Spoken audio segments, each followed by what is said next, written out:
I'm a big believer in, if you give yourself X number of hours, that's how long it's going to take. Struggle to get your own marketing in place to draw in the right community for you and your business? Have a big goal or dream to change the world with your services, but can't seem to connect with the right people? Every month in Marketing and Growth Mastery, we have live trainings, hot seat coaching, and check-ins to keep you on track with creating the right marketing with the right message for your community. Take it for a test run of only $1 for 30 days with the code podcast. Join at theaudienceconverter.com/mastery. See you inside. Welcome to the Audience Converter Podcast, the podcast for converting your audience from strangers to loyal fans. We dive deep and discuss how entrepreneurs, consultants, and coaches can level up their business to help more people in the world. Now here's your host, the creator of the Audience Conversion Method, Kimberly Weitkamp. Welcome to another exciting episode of the Audience Converter Podcast. Today is a really special treat, and I am so excited to share this episode with you. We are taking a little bit of a different approach to today's episode. Instead of me interviewing somebody else or going on and just talking about a topic that I get a lot of questions around, instead I have a wonderful treat for you. My really good friend, Doug Sandler from the Turnkey Podcast and the Nice Guys on Business podcast has allowed me to share an episode of one of his podcasts where I appeared, and we're talking about the behind the scenes look of podcasting and how you can use that as a tool to build your community and to build your business. And in this episode, I dive in with Doug and we discuss a lot of different things about how you can use a podcast as a community building tool, how it can be used as a part of your business. And there's a lot of really great information here for people who are just getting started and wondering about, what can I really do with a podcast? How can I use that to build my community? And how can I use it as a tool for building my business out? Because I know a lot of people out there, podcasting is becoming more and more popular. All of the stats I see, not only are the number of podcasts on the rise, but of course the number of podcast listeners is on the rise too. And it's a really powerful tool. It's a really great way for you to get out there, to get known, to get visible, to build your authority. And this episode, it's almost a year old now, actually, and it's very amazing because this was recorded back before I actually launched this podcast. So you can kind of get a little bit of the behind the scenes of the way my business works, of the way podcasting can work for you in your business. And it gives you a really great idea and can spark some inspiration about how to use a podcast as a tool in building your community. At the Audience Converter Podcast, I am all about what does it really take to build a community around what you do so that you can make a bigger impact in the world. So if you're a community leader, if you've ever thought about starting a podcast, if you're interested in using a podcast as a tool in your business arsenal to get your message out into the world and build and create a better world, then this is definitely an episode for you. So I'm so excited to share this with you. It's an original episode from Turnkey Podcasts, and Doug Sandler has let me graciously use this to help promote the show. And in the show notes, there will also be a link to learn more about the Turnkey Podcast as well. So tune in and do let me know and reach out at contact@theaudienceconverter.com if you have any questions around podcasting marketing, or if you want to be featured on a future episode of the show. Turnkey Podcast community, we have actually not only a podcaster on board with us today, Kimberly Weitkamp, but we also have a student of Turnkey Podcast and the Launch Your Podcast 2-day intensive program. So let me tell you a little bit about Kimberly and her podcast, and then we'll just get into the conversation with her. Kimberly, am I doing okay as a podcast host so far? I think you're doing a bang-up job, Doug. Thank you, Kimberly. So let me give you a little information about Kimberly's podcast. It's called the Audience Converter Podcast. It's for entrepreneurs, service providers, and coaches who want the tools and resources to level up their business to serve more people. On this podcast, Kimberly interviews a variety of guests about their wins, their victories, overcoming obstacles, and all other parts about creating a well-known business. Now, a little bit about Kimberly. Kimberly is a marketing strategist, a copywriter, a podcaster, and creator of the Audience Conversion Method, hence the name of their show, the Audience Converter Podcast. She helps people level up their businesses by converting their audiences from strangers to loyal customers and fans. I could not think of a better person to have on the show than a student and friend. Welcome, Kimberly Weitkamp, to the podcast. Thank you so much, Doug. That's a wonderful introduction. I'm really excited to be here. Well, it was just as my mom had written it. Well, I can't remember if my mom wrote it, I wrote it, or you wrote it. So one of the three, we're all winners here. So let's just keep it in check. We'll go with it. Yeah, sure. So Kimberly, so you are a copywriter. So maybe there's people in my community that may not even realize what a copywriter does, and then how that leads into the other ends of your business, which is being a marketing strategist, a podcaster, creator of this audience conversion method. So why don't you start by sharing a little of your story, and then we'll talk about why a podcast and then what you plan on doing with it. Absolutely. So a copywriter is simply the person who's going to write the words that appear on any of your marketing materials. That is the simplest explanation I can come up with. Because, I tell people I'm a copywriter, and the first question I get is, oh, so you do something with the law, right? I said, no. No, I do not. Whole different thing. Yeah, whole different thing. It's a WRITE. And basically, this whole idea behind podcasting and the audience conversion method came from because when I was working with my clients, a lot of them would kind of have it in their mind that they wanted to do a specific type of marketing, but they didn't know where it was going to fit in the grand scheme of things. Basically, they're like, oh yeah, we want to publish a blog, or we want to publish a case study, or we want to publish a couple of tweets on Twitter. But I would ask, okay, well, what do you want people to do next? And they wouldn't have an answer. So my whole approach is kind of teaching people the basics of marketing in easy to understand language, the basics of creating really great copy and how to do that. And, walking them through a process that makes it really simple to figure out what your marketing is going to be and how you're going to create it.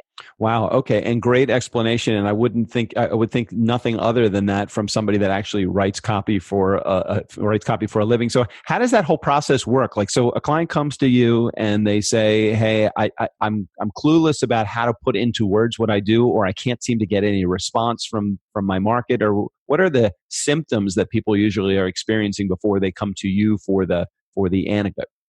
So a lot of times people, they are doing one of two things. Number one, a lot of them are chasing the shiny object syndrome.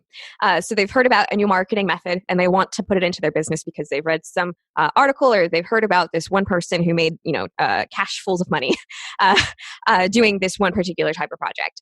Or people know that they get really great feedback from what they do. People love what they do, but they're not getting enough people who know about what they do. And they're not getting enough engagement for the people that are already on their list. So they're looking to increase engagement and increase conversions for the people who have already said they're interested.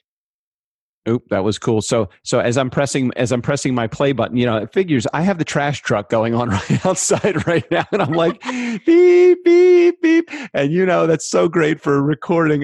You got to love the studios that we are all working in, also known as the spare bedroom in our home. And the beauty of podcasting, as you're listening to this turnkey podcast community, is that yes, you too could have a podcast that has been existing for 10, 11, 12 episodes, or even 1,000 episodes like we do, and still get the beeping trash truck in your backyard. So thank you, Kimberly, for the patience as I muted myself and then couldn't figure out how to unmute myself quickly. Again, this is part of the beauty of podcasting. So when you got into the podcasting world to begin with, I think I look at it, and when I have new clients come on board with us, I say, okay, are you getting into it to build influence, grow community, or make money?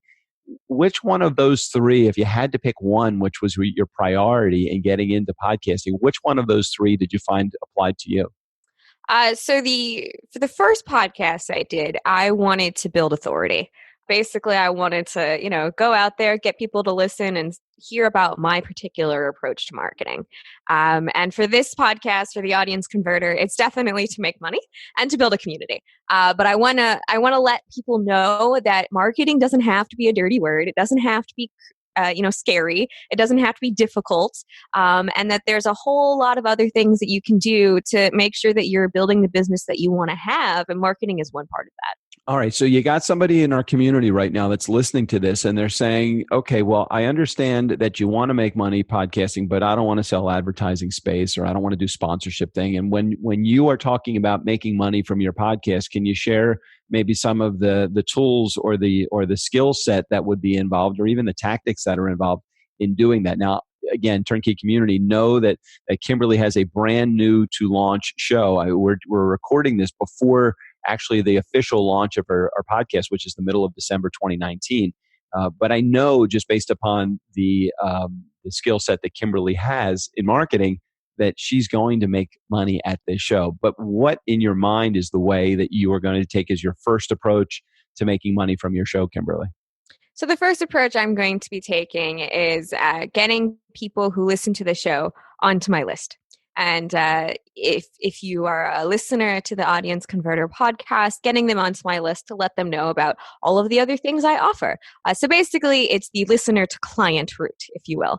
So it's not selling advertising per se, but it's getting people into my community after being a listener and then converting them into users of my products and services. Yeah, keep in mind as you're listening to this turnkey community, the beauty of the way that Kimberly is going to create this program or her podcast is that she's going to build trust. She's going to get people to like her over the course of several episodes or maybe over a season. It is not a quick sale to convert your audience to clients, but it is a solid sale because now they've listened to you for weeks, months, or in some cases years, and then they finally say, "Okay, Kimberly really knows her shit. I'm gonna sign up with her." And oftentimes the sign up with her services does not come in the form of I'm going to go full bore and go into it and invest thousands of dollars with Kimberly. Oftentimes it is a small entry level type of program, whether it's a freebie that they're getting from you to get on your email list. So do you have an idea of the level of services that you're going to provide to your community as you begin to monetize your program? Absolutely. So I have a couple of different tiers. The easiest one for people to get into is all about creating your marketing strategy. I offer two methods to do this. One is I've created a workbook that you can work through on your own. It's really simple questions, and it's more about getting people to sit down for a dedicated amount of time and answer these questions, and then suddenly they'll realize going through this process they have an entire year's worth of marketing laid out in front of them. And then the other option for that is I offer consulting calls to do this process live so that you can get live feedback, so you can relate the questions directly to what you do. And at the end of the call, 60 minutes, you have a framework for your next 12 months worth of marketing. So Kimberly, what level of those services did you have ready to go out of the box when you thought about the idea of your podcast, and what was created during the creation and the launch phase of your podcast, which is where you are right now? Yeah, definitely. So both of those assets were already created. I've been working on them actually for the last year. I had been offering the consulting call for a couple of months. And then a lot of people would say something like, oh, this would be so great. And I would like to have the workbook to work through on my own after we end the call, just to continue to do it in the future. Or for people who aren't necessarily wanting to set aside the time to get on a call with another person. You have to arrange schedules that way, but they would love to have the workbook just to work through on their own. So that's when I created the workbook. And then, from that, there are other higher level services people can work with me on.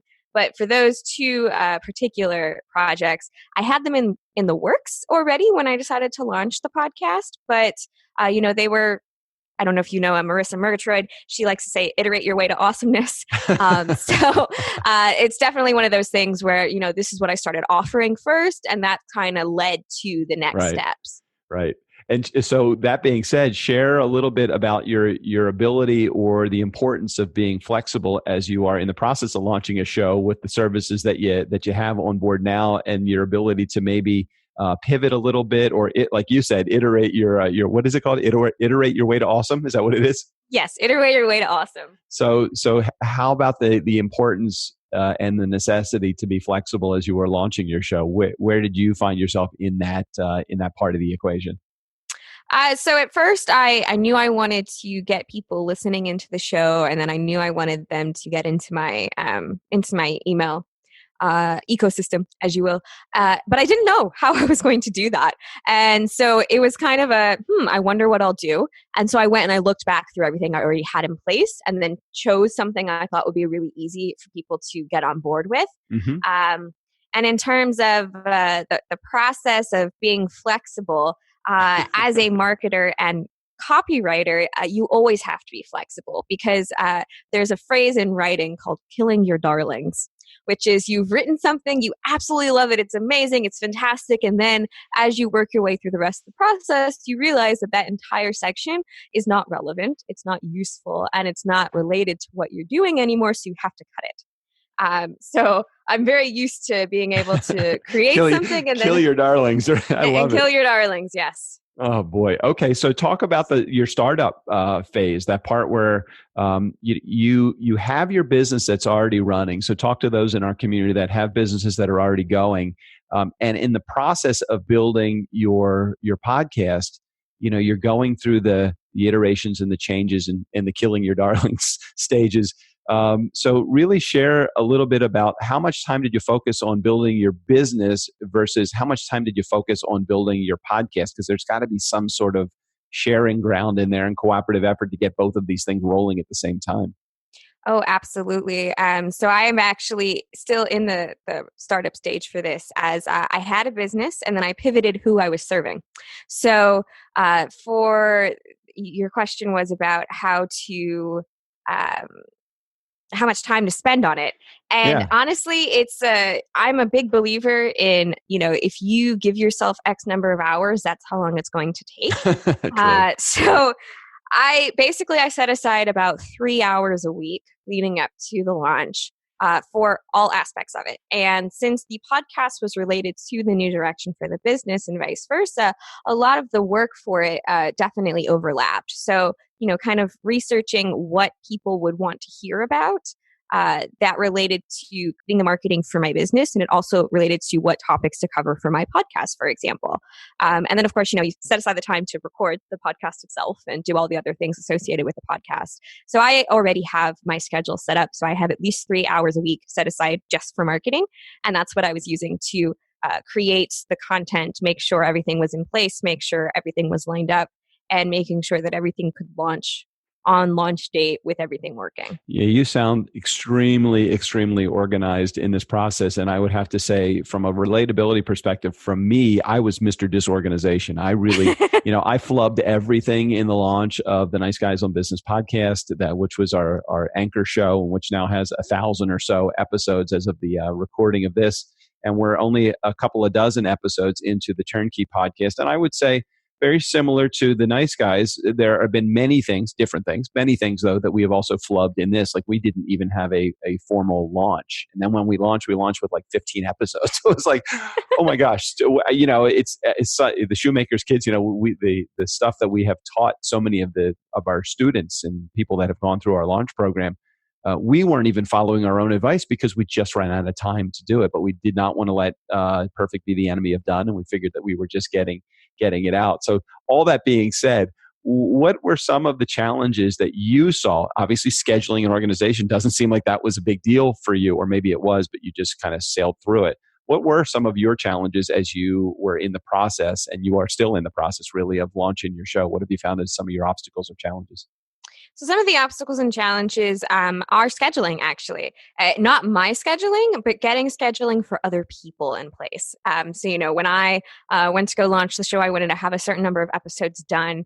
And towards the end there, I was scrambling to find people to reach that minimum number of interviews because people have their own schedules, right? So you may say, I'm ready to get this done. It's going to be ready. I'm going to have everything in place. And then you have a lot of people sign up to do the interviews, but then all their interviews are in like January and February. And it's like, right. I need them now. Wait a minute. I need them now. Right. So that was one big challenge, was getting all of the audio in place ready to launch, because I did my first podcast. I did what you did, right? I just hit publish and I didn't really tell anyone I was doing it. I was just like, okay, now I suddenly have a podcast. So this time around, with your coaching and with everything that you guys help provide, it was really helpful to get all of those pieces in place. And it's making sure that nothing falls through the cracks. So a lot of us, we have this idea of what it takes to create a particular piece of marketing or particular, what does it take to create a podcast episode? And for a lot of us, it begins and ends with, you need to record the audio. But then there's all the other aspects, right? You need to have your sign-up form ready. You need to have it connected to whatever system you're going to use to record it. You need to record the episodes. You need to edit the episodes. You need to write the show notes for the episodes. You need to make sure all of the links work. You need to create some kind of social media shares. So making sure that nothing falls through the cracks. When I first started my business, I would just do things and not document what I was doing. And I've become a big stickler for every time I sit down and do something, I kind of write out the step and then I read through it and be like, wait, is there something missing? Is there something not missing? So that those small little details don't fall through the cracks. Because every time you want to create something new, like a landing page in marketing, then you realize the 15 other things that need to happen before you can actually push publish. Oh yeah, completely agree with that. What advice would you give to somebody that is just getting into the podcasting space now, or thinking about launching their podcast, but haven't quite pulled the trigger yet? Can you remember back to those days? Because I know you made a big commitment, not only financially, but from a time perspective. But how about for the new guy that's out there that's listening to this? For the new guy that's out there, I would say, I'm, as you said, right? I'm a big fan of planning. So if you're going to sit down and say, okay, I want to do a podcast, and this is the same type of thing I tell my clients for marketing, is figure out what you want your purpose to be. And that will help you figure out the process for creating your podcast. One of the things you asked is, do you want to build influence? Do you want to build community, or do you want to make money? So when you sit down and are able to say, okay, this is the purpose I want, set that goal first, and then brainstorm 10 to 15 topics that you can talk about for at least that number of episodes so that you can avoid the pod fade. So that you can make sure that you at least have a plan for your first few, because those first few are going to be the hardest things for you to get through, because there's all those little mini things that you have to arrange. But once you get past that, then it's really easy. You know your process, you know what you have to do, you know what needs to get done, and you know the steps that you're going to take to get those in place. But those first few, you have to set all of that up. So if you already have your ideas in place, all of us, we have a topic we love, but then we have to realize, can we talk about that topic for 52 episodes, right? Yep. 1 year's worth of podcasting. So really sitting down, knowing your goal, and then knowing your first 10 to 15 topics.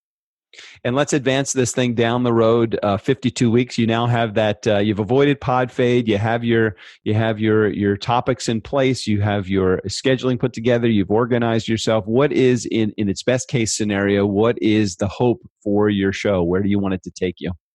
For my show, where do I want it to take me? I want it to take me to growing a solid email list of people who like to hear what I have to talk about and are interested in learning more about it, a steady stream of clients, and being able to meet more interesting people who are doing fascinating things in the world. One of the biggest we call it the glicken in writing and copywriting, which is, what is the extras that aren't necessarily related to the writing itself. Right. I've met so many amazing people just in the podcasting world. When we met actually in person for the first time at New Media Summit, meeting all of those people, hearing about what they're doing, and being able to just explore all these new avenues, it's really amazing for me. And that was one of the things I really, really like about the podcasting space, is everyone wants to help you and wants to learn more about what you do, and you can meet really fascinating people. Yeah, it is such an amazing industry, this podcasting world, and we're still, this is kind of like the wild, wild west, as our good buddy in common, Steve Olsher, says. This is truly the wild, wild west. We really don't know the full impact that these podcast things are going to have on on educating our communities and getting people through a sales cycle, or helping us build influence. One podcast at a time, we're discovering some new ways to tweak it and to make it better. So Kimberly, there is no doubt in my mind. I mean, you have a great product, a great service that you provide to your community already, and offering that through now a podcast is going to be just a great way for you to mass market the things that you do to a much larger community. Just if there's any advice that I could give you, being new in the podcast world, it would be just be patient with it. There have been so many of our clients and so many people that get into podcasting that I hear through the grapevine, or if they're a client of mine, they'll reach out to me and say, after 15 or 20 episodes, I just don't see how I'm making an impact. And I keep thinking, I'm 1,000 episodes in, and I only started seeing an impact maybe 700 episodes ago. So could you give yourself at least 100 or 200 episodes to start seeing impact? And as long as you're patient with it, like you're patient with your business, I know you're patient with your business, Don't put podcasting in any different light than you would put any other marketing plan. If you put effort into it, you will get results out of it. If you don't put any effort into it or treat it like a hobby, you're going to get hobby results from it. So I don't know if that advice lands in the proper spot for you, because I think you believe in podcasting already. But I encourage you and our community of listeners to kind of heed that advice a little bit. Oh, absolutely. That's one thing that it's one of those things that I've struggled with explaining to my clients as well, because a lot of marketing strategies are long term, right? I want better conversions from my list, for example. And I say, okay, great. But the way to do that is to slowly build the relationship with them. If you want to jump to the sale, then you're going to lose a lot. And definitely being patient. I've had the one podcast for almost a year now. Steady growth, but still kind of slow. But that's okay, because I got into it for one particular reason, and I think it's really helping me do that. And it's a long-term project, but podcasting is fun. I enjoy having these conversations with people and getting a chance to just kind of chat about different topics. I feel the same way. And I also feel that from my perspective, that hidden gift that I have gotten, and I talk about this all the time on the show, the hidden gift that I've gotten from podcasting, while it's great to be able to get clients out of it, the majority of our hidden gifts have come from the networking opportunities and the relationships that I've built through the 700 and plus interviews that I've done over the last 5 years. And I know it's going to be the same for you as well. So I wish you a ton of success. The Kimberly Show is called, again, the Audience Converter Podcast. If you're an entrepreneur, you're a service provider, or if you're a coach who wants the tools and resources to level up your business to serve more people, definitely listen to Kimberly's podcast. It'll be available on Apple Podcasts, Overcast, Stitcher, Pandora, Spotify, wherever you get your podcast. We're going to put you everywhere, Kimberly. It's going to be the best thing ever. I'm so excited. Kimberly, thanks for being on the show and sharing your expertise. Even at this early stage of the game, I love that you have a good stance and you have a good attitude, and you're motivated to get this out there and get it promoted and make it do what it should be doing, which is going to be bringing you business. So good job to you, and congrats for your launch coming up. Thanks for being on the show today. Yes, thank you so much for having me, Doug, and the opportunity to talk to your community. Thanks for listening to the Audience Converter Podcast. For more information and important links about today's show, or for access to our website, visit theaudienceconverter.com. Take a moment to rate and review on Apple Podcasts or wherever you get your podcasts.